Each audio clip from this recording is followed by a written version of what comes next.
Myanmar's military government granted amnesty to more than 23,000 prisoners, and the coup leader, General Min Aung Hlaing, called on people to join hands with the military for democracy.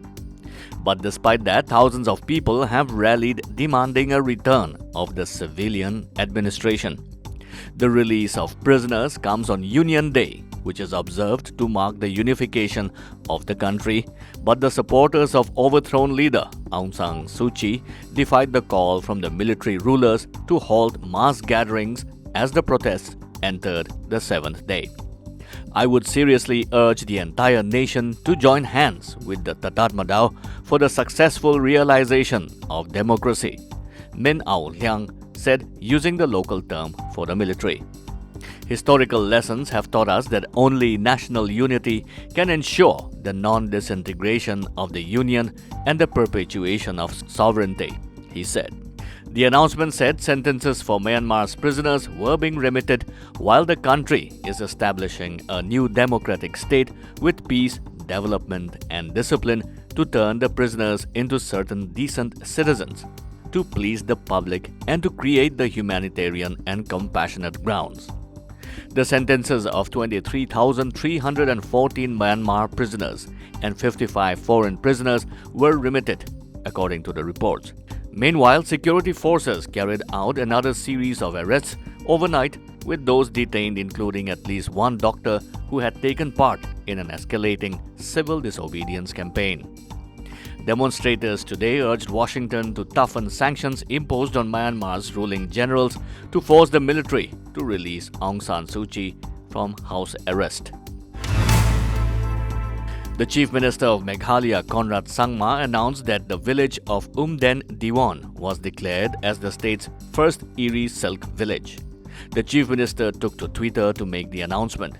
He said, "Today, Umdeo Diwan village is declared as Meghalaya's first Eri Silk village, in recognition of the overall collective and unique achievements and initiative of the community to inspire weavers and spinners and enable it to further develop into a vibrant Atmanirbhar village." Umdeo Diwan has become known as the epicenter of Eri culture in Meghalaya, with over 70% of full-time active weavers. The village has carved a name for itself for their Ahimsa peace silk. The entire production process is done entirely within the community, from pre-cocoon to post-cocoon stage, from farm to fiber, fiber to fabric, and now from thread to trend. The Ahimsa silk is developed from cocoons without killing the larvae inside.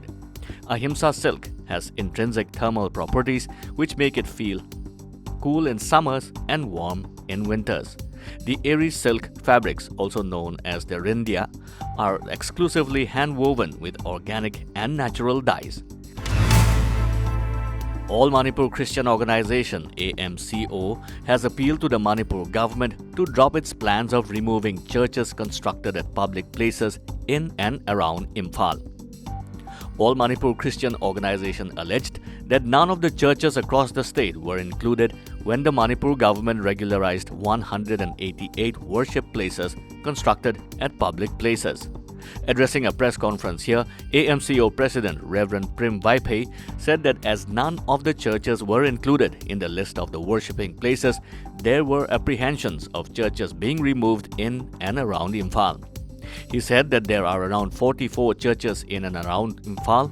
Of these, 14 each are in Lampel and Langol areas, 6 in Game Village area, 9 in Tribal Colony, and 1 in Lemakhong area.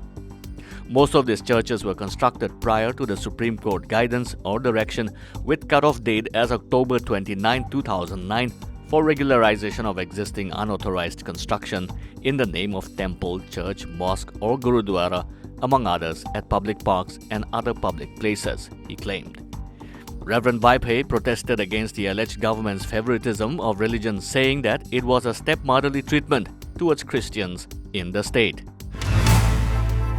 China has banned BBC World News from broadcasting in the country, its television and radio regulator announced yesterday. China has criticized the BBC for its reporting on coronavirus and the persecution of ethnic minority Uyghurs. The BBC said it was disappointed by the decision. It follows British media regulator Ofcom revoking state broadcaster China Global Television Network (CGTN) license to broadcast in the United Kingdom. In its decision, China's State Film, Television and Radio Administration said BBC World News reports about China were found to seriously violate broadcast guidelines, including the requirement that news should be truthful and fair and not harm China's national interests. It said that BBC's application to air for another year would also not be accepted. Like, subscribe, and hit the bell icon for news that matters and stories that inspire.